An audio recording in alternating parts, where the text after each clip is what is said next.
Hi friends, मैं हूं आपकी अपनी अलीशा सरकार और ये है आपका अपना चैनल द उपन्यास टेलर। एक बार फिर से हाजिर हूं मैं कहानी एक तरफा प्यार वन साइडेड लव पार्ट 3 के साथ।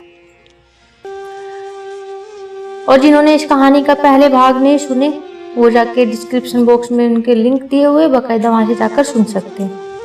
तो फिर शुरू करते हैं बिना किसी देरी के कहानी एक तरफा प्यार भाग 3 का ये सफर। आयशा का माथा जोर से जाकर सड़क पर टकराया था। एक पल को सारी दुनिया घूम गई थी आयशा की। फिर दूसरे ही पल खुद को संभाल के स्कूटी उठाई और सफर पर आगे बढ़ गई। कुछ ही देर बाद आयशा और सपना दोनों ही सिया के घर के लिए निकल पड़े थे।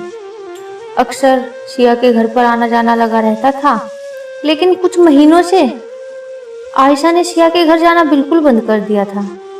और आज एक अजीब सी उलझन और असहजता थी।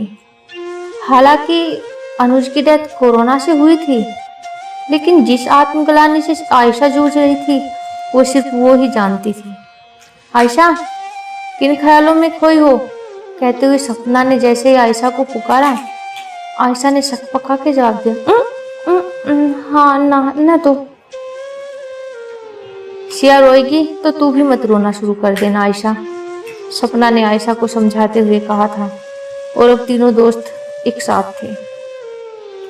कमरे में बस सन्नाटा था, कोई कुछ भी नहीं बोल पा रहा था।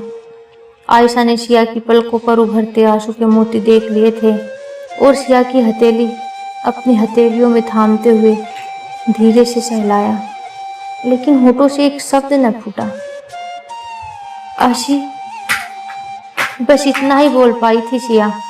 और एक नजर आयशा की तरफ देखा और एक के बाद एक आंसू के मोती बेकाबू होकर टपकने लगे गालों पर। आयशा का फोन वाइब्रेट होने लगा था।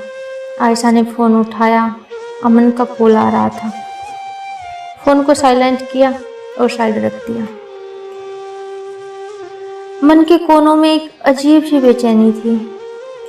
सिया, तू रो मत, आंटी और अंकल को तुझे ही संभालना है। ऐसी सांत्वना के कुछ देर बाद आयशा वापस घर आ गई थी। आयशा शायद चीखना चिल्लाना चाहती थी। कुछ बातें थी मन के कोनों में जो शायद आज उसे दोषी में महसूस करवा रही थी। और कुछ यादों की परतें यूं खुलने लगी थी। उस दिन स्कूल से निकलने में थोड़ा सा देर हो गया था, क्योंकि स्कूल के बाद मैथ का ट्यूशन था।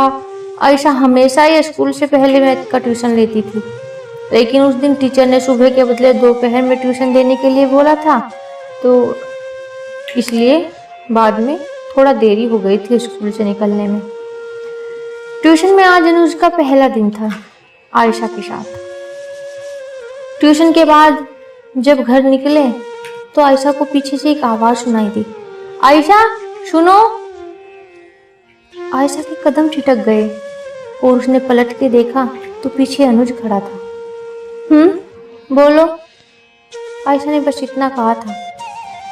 सिया की तबीयत खराब है, जिस वजह से वो स्कूल नहीं आ पा रही है। क्या तुम अपना नोटबुक दे सकती हो? कल उसका होमवर्क कंप्लीट करने के बाद तुम्हारा नोटबुक ले आऊंगा। आयशा चुपचाप अनुज की बातें सुनती रही और फिर बैग से नोटबुक निकाल के अनुज की तरफ बढ़ाते हुए पूछा, तुम सिया के भाई हो ना? हाँ, अनुज नाम है मेरा। और तुम आयशा हो ना? कहते हुए अनुज ने अपनी बात को जारी रखा और कहा, अब ये मत सोचना मैं कैसे जानता हूँ तुम्हें। शिव सारे दिन तुम्हारे नाम का जप करती रहती है। कहते कहते अनुज हंसने लगा था और साथ ही सिया भी। फिर हल्की फुल्की बात करते हुए दोनों घर के लिए चल पड़े थे। कुछ ही दिनों में दोनों अच्छे दोस्त बन गए थे। आयशा बहुत ही बातूनी और खुशमिजाज लड़की थी। अपने इस स्वभाव से वो जल्दी लोगों के साथ घुल मिल जाती थी। हुआ यूं था कि आयशा को एक बार एक सवाल समझ में ही नहीं आ रहा था और टीचर के बार बार समझाने पर भी और दिन वो अनुज से हेल्प ले लेती थी।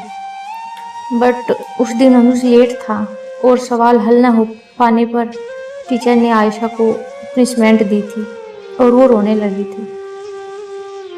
तभी अनुज आया और देखा कि आयशा रो रही है तो एकदम से आयशा के पास गया। परेशान होकर बेपरवाही से आयशा के जस्ट पास आकर उसका हाथ पकड़ के बोला था, क्या हुआ तुझे, तू रो क्यों रही है, बोल आयशा, आयशा बोलती क्यों नहीं, तू रो क्यों रही है।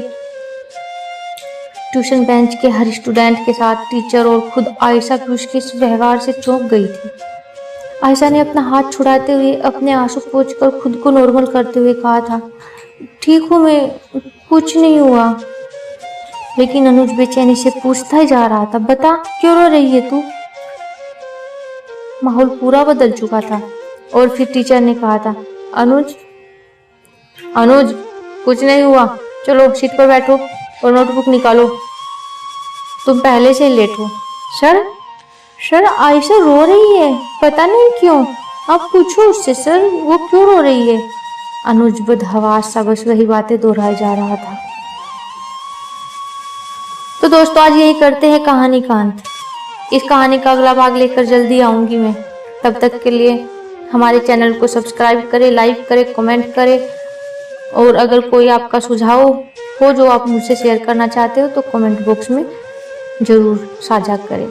तब तक के लिए बाय बाय, टेक केयर।